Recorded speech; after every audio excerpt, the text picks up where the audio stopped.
All right, so a little bit on web services. We did introduce them a little bit last time we met. Is one of the main mechanisms that we today are able to share data amongst various data sources.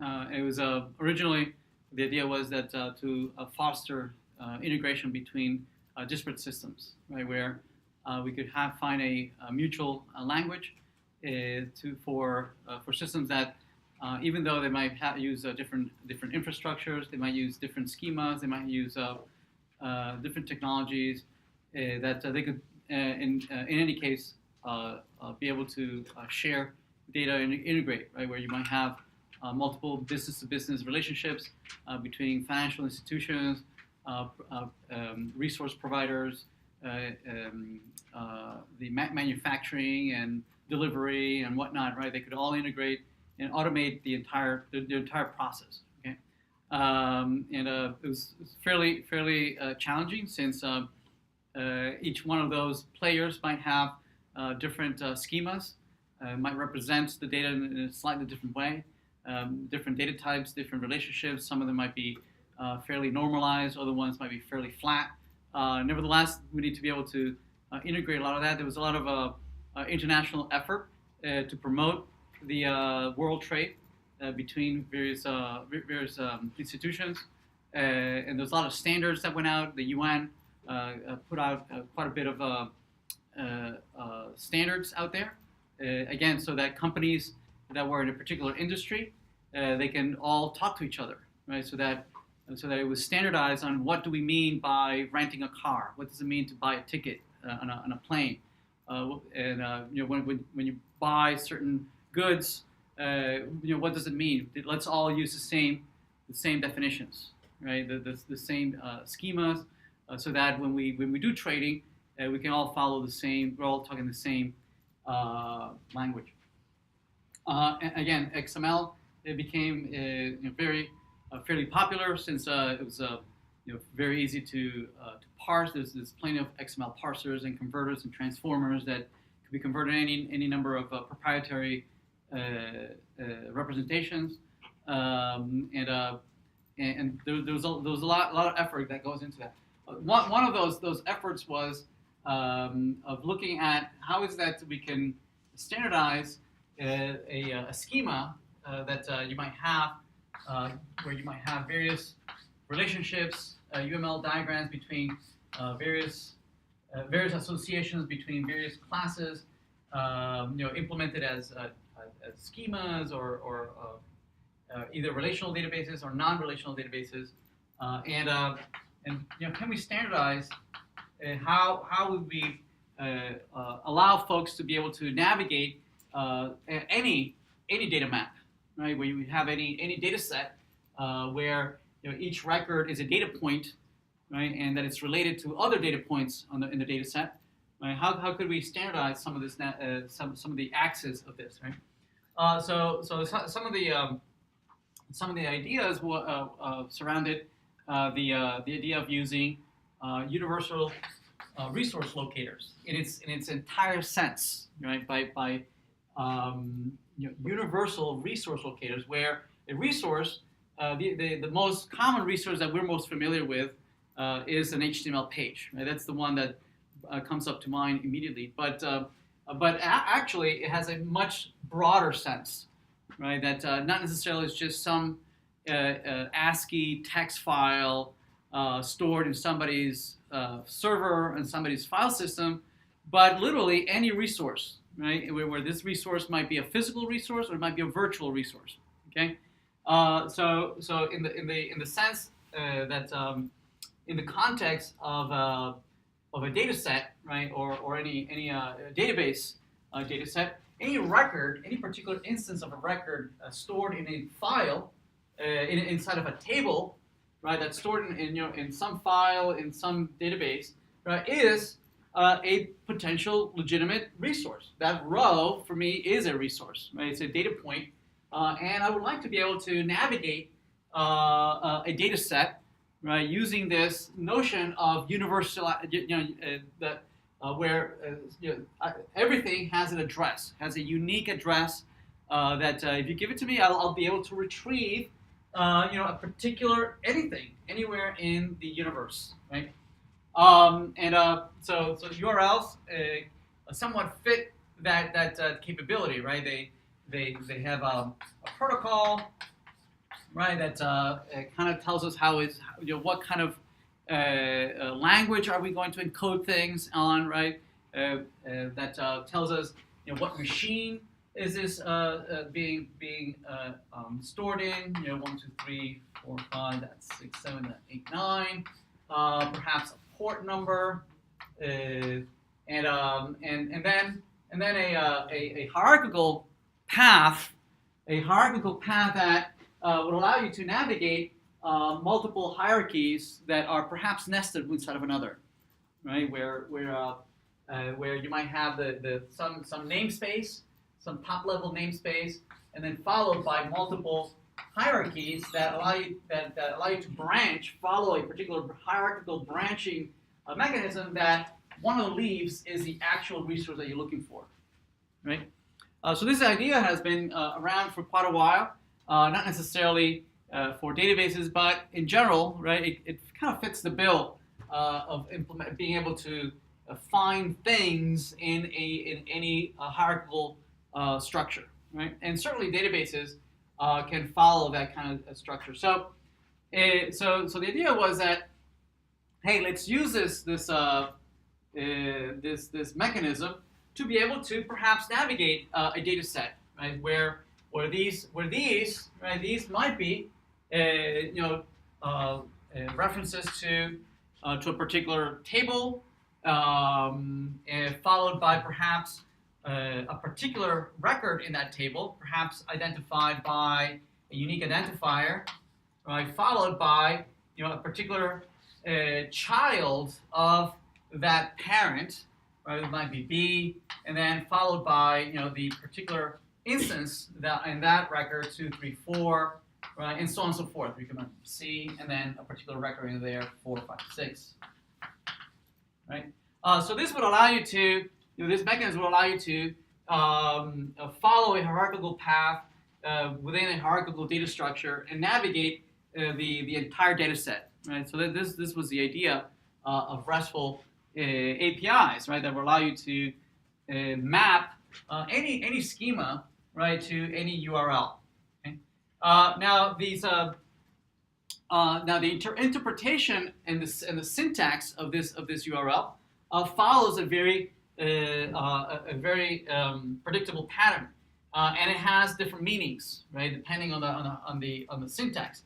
The first one is that you'll notice that when we are referring to a particular collection of data, right? Notice that if you're given the name of the collection, it typically is interpreted as meaning that you are referring to the collection itself, not to any one particular record in that collection. Okay. Whereas if you add the qualifier of a particular instance, right, of unique identifier in that collection, then you mean that you are referring to a particular instance in that particular collection, right? And so on and so forth, right? If you follow the B here, might mean that you are referring to the entire collection of records that are associated to 1, 2, 3. Right? Not B all the collection of thousands of records, but the subset of records that have as parent record 1, 2, 3.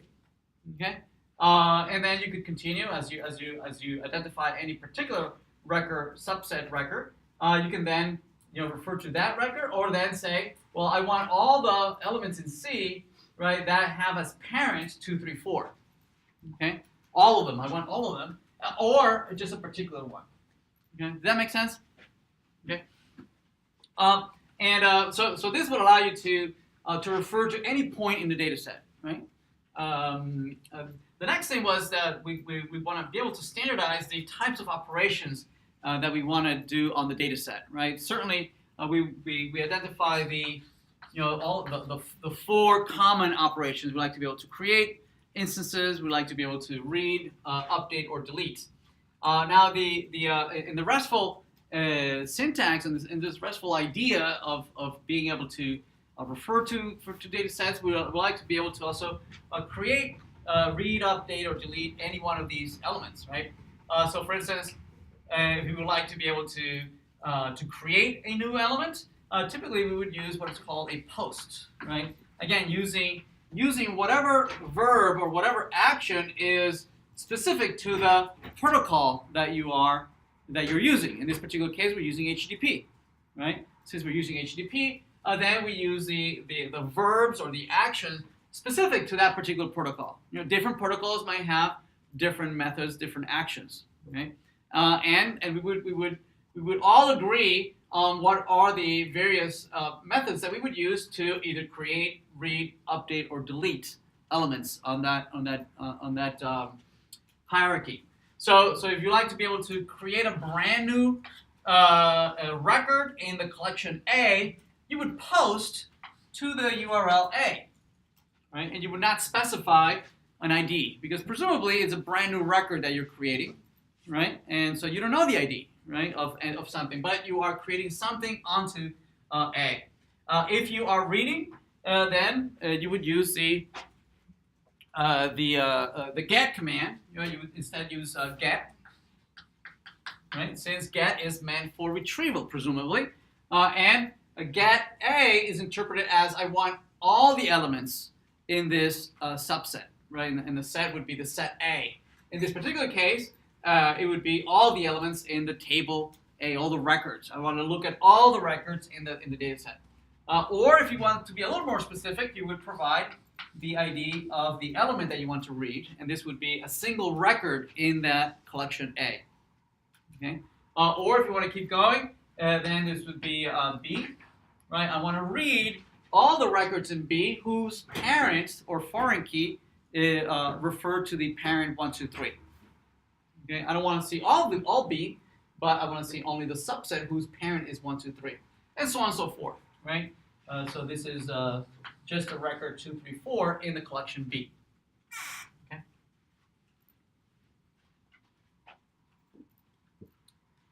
If you want to then do other operations where you want to be able to remove something from the from a data set, then you would use maybe the HTTP method delete, right? Where you can again either delete the entire collection, right? If you want to provide that use case, or specify a specific record that you want to remove, right? Again, notice that the URL might have the same syntax, but it is interpreted differently depending on whatever action you are putting in front of it. Okay. Right, and same thing at the end. You would provide a put. A put would be a modification, typically of a record that already exists. Right, so you're referring to a particular leaf in this branch, right, in this tree of data sets. Typically, you would not be modifying a collection itself, but you would be modifying a particular record in that collection, right? So it might be A 1, 2, 3 or B 2, 3, 4, a particular record in that collection. Okay, that makes sense. All right. Now in this case, typically all these use cases will be that these collections typically are only meant to be modified or interpreted or only within the context of their parent, right? So you would depending on the use case, it might make no sense to deal with just the collection B without the context of its parent, right? But that's more of a design decision for various applications. Okay, so for instance, if this were the list of users, then it makes sense to deal with all the users in the system, right? If I'm an administrator, I like to be able to list all the users and create new users and delete a user or update a user. If that user has several pieces of data that associate to that one user, a common use case is that, yes, I like to look at all the pieces of data that are associated to that one user, right? So this will always be a subset of that one user. Like, for instance, in our example, this might be all the websites that are created by this one user, right, whose owner is 1, 2, 3. So the question might be, a design question might be, do I want to be able to deal with that subset, that collection, all by itself, regardless of who the parent is? Right? It might make sense in some use cases. It might not make sense in other use cases. For instance, in our case, the question might be: do you want to be able to deal with websites outside of the context of the parent user? Do I want to deal with a list of all the websites? Does it make sense as a business? Right? Maybe it does. Maybe it doesn't. Right? And you might decide that yes, I like to be able to list all the websites across all users. Right? So for instance, I like to be able to do a get, right, on a /b. I want to list all the websites, right, without the context who the user is, right? Maybe that's a valid use case in your business, okay? And I like to be able to post and create a new website regardless of who the user is. I like to be able to remove a website regardless of who the user is, right? So I like to be able to modify it, and this typically might be for a system administrator, right? System administrator would like to have those use cases, typically not for a user who would deal only with those websites that belong to them, right? So this particular use case would only be available to certain types of users with a particular role. Okay. If you keep going, same thing. You might ask again. How about C? Do I want to be able to modify C all by itself without the context of the parents, right? And typically as you get further and further in depth, deeper into the data set, it makes less and less sense to deal with individual or entire data sets of those individual collections, right? For instance, in our example, here you have users, you have websites. These are pages in those websites. Again, the question is, does it make sense to deal with all the pages? Do I want to see a list of all the pages? Maybe not, right? It might make no sense to deal with individual pages. I want to see all the list of pages. Well, maybe that makes no sense, right? What about widgets? Widgets inside a page? There might be millions of widgets, right? Again, do I want to deal with individual widgets? Probably not, right? So the more deeper you get into further deeper into the data set, it makes less and less sense to deal with them individually, right? Or as a collection. Yes. So when you say get/b, are you assuming that the prepend portion is like the portion that comes before it is already present in the URL? Nope. I'm getting just B, right? Then so this would list to me all the websites for all users. So how would the server differentiate between say A/123/b and just /b? I mean, there's no contextual meaning attached. Well, no. See, so you would create URL patterns, right? And you would literally say, this is mapped to A, followed by some placeholder B, right? And that's mapped to a function that implements that, right? And then you have a completely different URL pattern that would just map to just /b, right? And this would be implemented by a completely different one. Yes. So you said creates, post, read is get, delete is delete. What is update? Put. Yep. Because basically A, B, and C are for lack of simplicity.